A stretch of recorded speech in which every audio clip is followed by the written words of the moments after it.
please talk about your professional journey.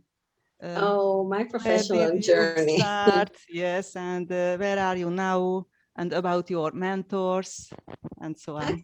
Actually, my professional journey started with a question. I was really amazed by the power of families. I was already a therapist when I met Naj in the States, but I was like wondering, what is it? What is it in human family that drives, that is so strong in each and every one of us? I mean, these forces work on us. And I wonder what it is. And I studied here in Israel family therapy. I studied in strategic, systemic, strat- structural, structural is strong in Israel, and etc. And I couldn't find answers. So I started to look abroad, and I searched programs in the States, and I found a program. I knew nothing about NAF, really. The only thing I knew when I saw the program, that the clinical director of this program at Hahnemann University in Philadelphia is an existential, like, and I by then I appreciated the existential thinking philosophy, and I thought, okay, that's good. And luckily, I was accepted to this graduate school. And I think, I believe I got the answer to my question, started to get the answer in the first semester of the studies. I think that's what happened. And I'm so really grateful for that. I met Ivan Naj. In America, we called him Ivan, but I know you pronounce Ivan, right? Yeah, Ivan. yeah, yeah. And it was such an honor, such a good luck. I don't know how to describe it. I was there between 1990 and 92. And he was my thesis advisor. He was my supervisor. He was a dear person that I then returned from time to time and met in Philadelphia, since because I went back to Israel and started to teach his contextual therapy. So I consider myself really, really lucky person, and it affected each and every, aspect in my life, not only my professional, also my thinking, my personal life. I began to see families in a different way. That's what contextual therapy did for me. And I came back, I started to teach contextual therapy, and I practiced it right away. I started to practice it in the States with the supervision of my dear individual supervisor, Chaim Horowitz. I don't know if you know him. He is a contextual therapist and a rabbi. And it was so he's another mentor. The first would be, I guess, Ivan, and after him was my individual supervisor, Chaim Horowitz. Yeah. So did I? I think contextual therapy is such a wise, respectful philosophy of how to view the family and the individual, each and every one of us. Yeah. Ofra, your presentation at the conference will be about siblings relationships. Do you have a personal involvement in working on this topic? I would say, of course, it has to. It has to touch us in order for us to be passionate about something. So, yeah, I really experienced the power of sibling bond in my family of origin. till this day, my brothers are very, very close to me.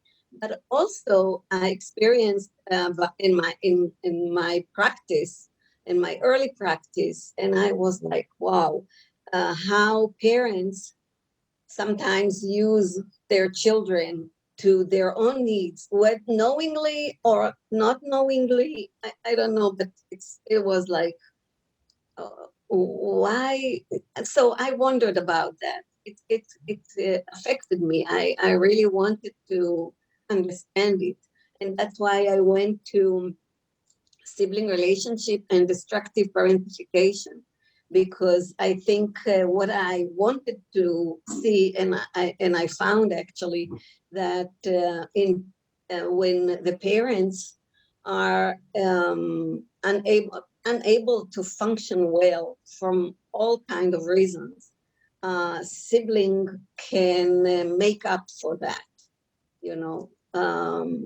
And that's what I wanted to check, and that's what I did, and I developed some kind of model that shows the relationship between the two, and this is what I want to show in the conference. Yeah. Mm-hmm. Thank you very much. It is really interesting. And my next question, that you are referring to biblical sibling relationships in the abstract of Yes. your lecture. From this, we suspect that you are a believer. Do you find that your faith helps you in your work? I went for the biblical stories. I found biblical stories to describe universal human situations and relationships. And actually, I think the Bible and the biblical stories belongs to all of us, all people, and also even to secular Jew like myself. I'm not Orthodox or not religious. I really like my religion, but I don't practice it like, orthodoxly. And I'm very proud with where I am and what I do as a Jew. And I think that's the idea. I think I chose biblical stories because all really we all know these stories, and it describes this. They describe human situations, human relationships. Each and every story that I chose was really. I can give you an example. Joseph and his brothers.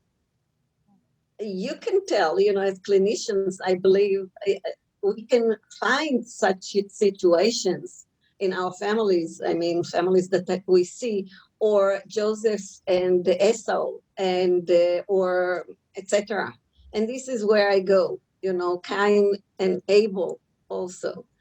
So it brings so much emotions, all these situations. So I just decided to use this to show what I mean in destructive parentification with sibling relationship. I promise it would be interesting. I promise.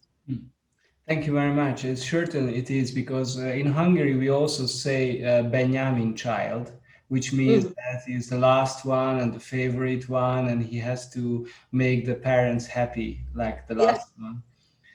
And this is a big duty for this child, to make the parents happy. What a heavy task, is it? Isn't it? Excuse It's me? a. I'm Yeah, saying, it's a what a happy task. heavy task. What a heavy task, exactly. Very And not heavy task. living, instead of living his or her life, his Mhm. life, Yeah. man. But Yeah, that's exactly the idea of destructive and parentification. This is exactly, you just described it. Yes. thank you. Okay. Oprah, have you ever been to Budapest? What do you Israelis think of Budapest, or Hungarians in general? I'll tell you, I haven't, unfortunately, I haven't, but I have a warm feeling, not only because Naj was born there, but also there are, like, I'll tell you, there are um, many Hungarian people here, Jews and others, but mostly Jews. And the most famous one is Ephraim Kishon. I don't know if you know him by this name, but Ferenc Hoffman. Does it say something to you? He's a satirican, screenwriter, very famous one with a heavy Hungarian Hebrew accent. I mean, and it's like beautiful. I love this accent. That's why I love your accent when I meet you.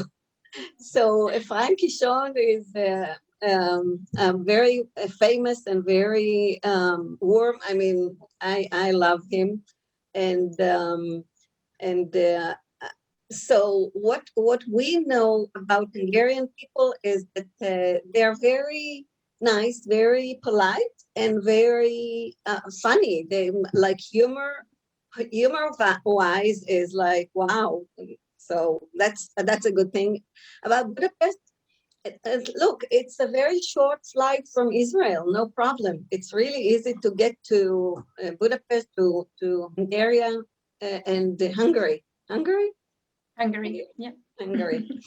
Yeah, And it's a 2 hours flight. It's a 2 yeah, hours flight, so it's not very far. it's not very far. And I think it's a popular, it's a popular place to go to of Israeli. I'm looking forward. I really want to spend some time there. We'll see. It's just the beginning of the semester, the conference would be just the beginning of the semester of next year. So we'll see. Maybe we'll get there earlier. Yeah, we'll see. Okay, that Yes. would be great. We would be happy to show you around a bit. I would love to see.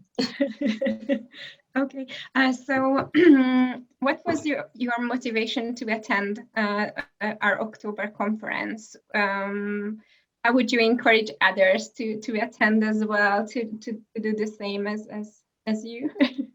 I'll do anything I can to, invite people, to encourage people to attend, because I think, this is my frustration that contextual therapy is not as big as, known as in Europe or in the States.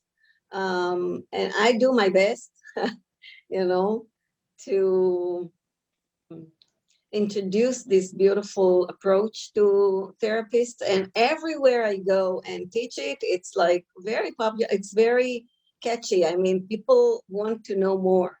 So I think, to go to this conference would put a like projector, like, a spot and on contextual therapy, and enable people to enjoy, the ideas, the beautiful ideas of contextual therapy. So yeah, anything that you suggest, I will do. I mean, the last conference I put in my, LinkedIn and Facebook, everywhere I could. I talked to people about that. I think a few came. I mean, another one person from Israel, and yeah, but I'll try to do better. Maybe. Thank you. That Do would you be have great. a suggestion? No, if you could just share it on your Facebook page and just talk to your colleagues, that's more than more than kind. Thank you very much. Recording of, We will. if you'll send me the recording, of course I'll send it away. Of course, I would love to. I teach family therapy in a college now, in never mind. So and they're going to be family therapists, and I'm teaching them contextual therapy also. So they might be interested in hearing more and maybe joining. And especially because, as you said, it's just a 2-hour flight, so people might combine it with a bit of sightseeing, and if Budapest is a nice place, so they might be interested to come for a day or two. Yeah, I'm so looking forward, really. I'm so thankful for you to host it and to, create it. So, and you didn't That's the UN, okay. yeah, and you didn't get discouraged because of the corona. You just moved it to next year, so to this year. So I'm happy, really. My parents always told about history, and I'm really interested in history, and also used to live in London. So I met so many people, and I also very fond of that. On this conference, so many people comes from so many around all the world. Yeah, Germans, French, Jews, Holland, from the Netherlands, Hungarians. And in our common history, nations and religious and ethnical groups have been causing countless destruction to each other. And every family, I think, on this planet has its own wounds and sufferings because of this. Just to mention just the recent conflicts between Russia and Ukraine, and Yeah. Germany and France in Europe, or Islam against Christianity, Christianity against the South American Indian culture, the massacre of the Tutsi and Hutu, Srebrenica in Serbia. And unfortunately, I'm pretty sure that as we Hungarians caused and suffered many wounds to our neighbors, and it is very difficult, all of us, to forgive and step forward. And I think there is no other concept that touches humanity and the secret of human relationships like the contextual approach. No. Yeah. What do you think about using contextual approach of healing of relationships between not only family members but nation, ethnical group, or religious groups? Have you experienced in such a healing? Would be I one would. short question. Oh, that's beautiful. I think Naj would have loved this question because he called it ecological. He was interested in ecology in the world. I mean, ecology in relationships in the world. So, and I guess you refer to Israeli and Palestinian, because this is our most painful, battle. And unfortunately, very little has been done so far. But I have, really new news that an Arabic person who is Knesset member now, and very much might be part of the ministry. We'll see. It's really new, very difficult in Israel now. So I think your idea of trying to use contextual approach to solve this dilemma or this really bad relationship, let's say, is great. I don't, not unfortunately, I'm happy that I'm not a politician, but maybe if it would be more a spread, maybe we can find a solution. Contextual solution would be based on on justice, because this is what we are interested in. What is fair, right? In contextual therapy. So, yeah. And do you have also sometimes Palestinian and Jews couples or something? And do you have some kind of couple therapy? Is there any common in your? Yeah, I had dear people that come from time to time. It's a family. They come as a family of a mother, father, and two sons that are young adults now. And the mother is Jew and the father is Arab. So, and I love them, and they do their own steps, but beautiful family, beautiful. But if you ask me if this is something that you see a lot now, you don't see a lot, but there are some families like that. There's one family that is famous, of a famous Israeli actor and a famous television person who got married, and they are beautiful. They're a beautiful couple. They got a lot of criticism and bad, but anyway, they are a couple now. Yeah, Thank you just very had much. a baby. Yeah. Thank you very much for the for all the answers. Yeah. Oh, it's a pleasure talking to you. Really. For us too. Thank you. Thank you for taking the time, and we are really looking forward to meeting you in October in person. Me too. Really. I might come early. We'll see. Yeah. I will start to look into flights and etc. We'll see. Yeah, we'll see. We'll be in touch. Thank you very much, and thank you for showing an Thank you. example as a country with the COVID vaccines. It's really great to see an example in front of us that gives us hope that this is Yeah. how it can happen. Yeah. Hopefully, the terrace in Hungary will be open in 2 weeks or 1 week. So. Oh, good. Good. Good. Great. Wonderful. Thank you a lot. Thank you. Thank you Thank you. very much. Ofra. Thanks. Thank you. Have a good evening, Ofra. Bye. Bye bye. Thank you. You too. Bye bye.